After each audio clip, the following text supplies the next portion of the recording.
So we've got brake fluid everywhere because it's hydraulic clutch and it's leaking.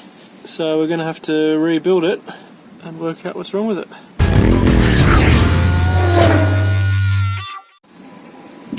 Alright guys, we are back in business. So we're going to take our clutch slave cylinder off and then we're going to change out all the parts that we need.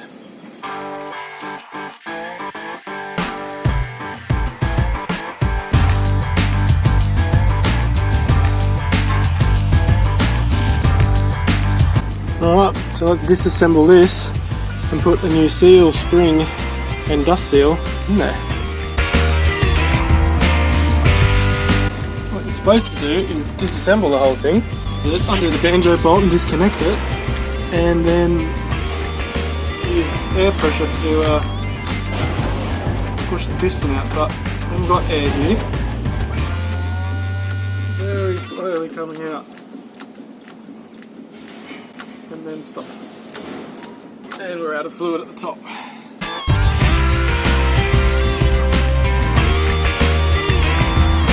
Got it air in there.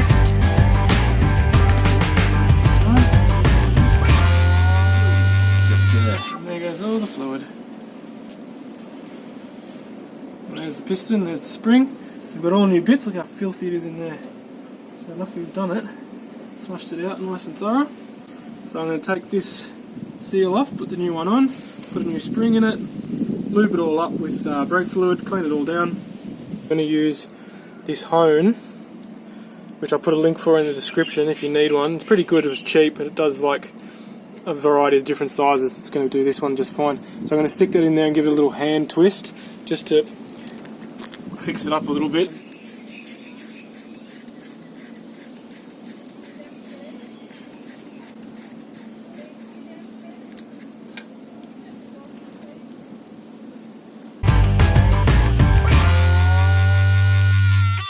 So you want to keep this as fucking clean as possible.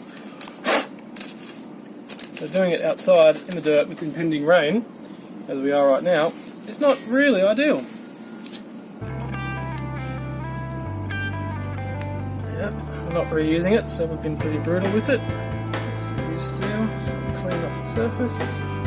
Alright, so immaculately clean components and hands. Good. Just push this on here, like so. Plop. Up goes the weasel. And that's that done. So now we'll put a new spring on it. A new spring.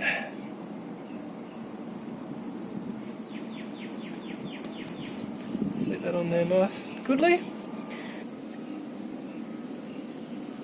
Okay, so now grab the piston and make sure the seal is nice and lubricated as soon as possible. I'll just push it in. I'm only going to use my fingers because looks like trying to go square in is probably actually the go. I'd recommend doing it the way that the manual suggests. There we go, she's in. She's in. Push it right in. There it is, right up the back. Now I'm going to wipe the face off, clean up the face, and it says to put a bit of silicone grease between the rod, which is coming out of there, and into that. I'll leave a link in the description for these parts on eBay. So that's our seal. So what I'm going to do, I'm going to get our rod and wipe that down, make sure it's nice and clean. The way I remember, that end goes in. I mean, maybe it doesn't matter, but you can see where that's been sort of spinning, or something has been spinning against it. You want to put a little bit of silicone grease on the back of here, and then put our seal, our dust seal in there, and then that can go in there. I don't think that goes through a rubber seal, but anyway, so that's in there. So these are different sizes. Longer one obviously is the top one. So longer one in here. Spacer Duvalaki.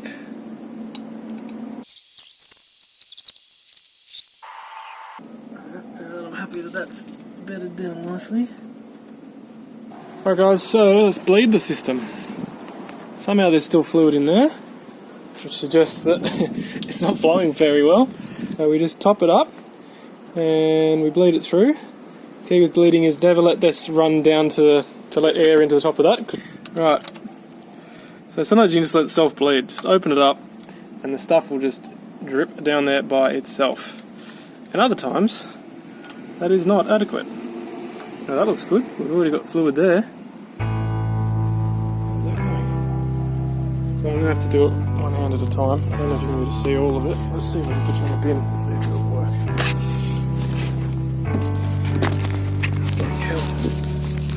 Alright guys, that's another reason to like and subscribe. I just filmed bleeding it, just talking to the camera, cracking great hilarious jokes that you all missed out on. And well, it's bled now, but the camera didn't catch it, and it was actually surprisingly easy. So anyway, we'll finish off. Pump that a few times. And now we're just at the point where we're just bleeding the last couple of air bubbles out, which looks pretty good to me. So we'll close her off. Check the level. It's a little bit high, so I'll bleed a little bit more through. Watching that level, just about right there. And we'll put the lid on, make sure it fits. And now my little trick for washing away all this, because you'll never get it out of those nooks and crannies with a rag.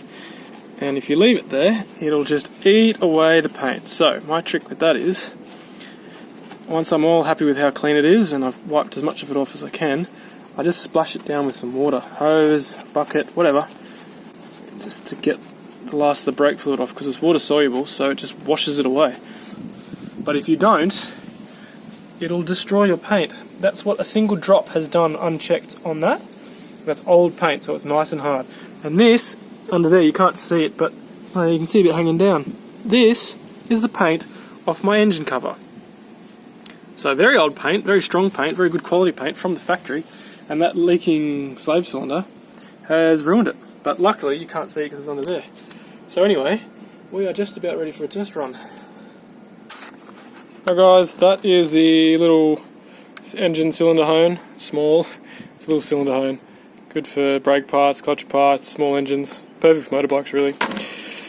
I'll leave the link in the description. She's all good, rides really well, beautiful. But there she is, back on, nice and tight, clean, rinsed it off. So paint should stay reasonable. What else? So next up, we've got a new radiator on order. A cheap one that you can get on eBay as well. So stay tuned to see if it's any decent.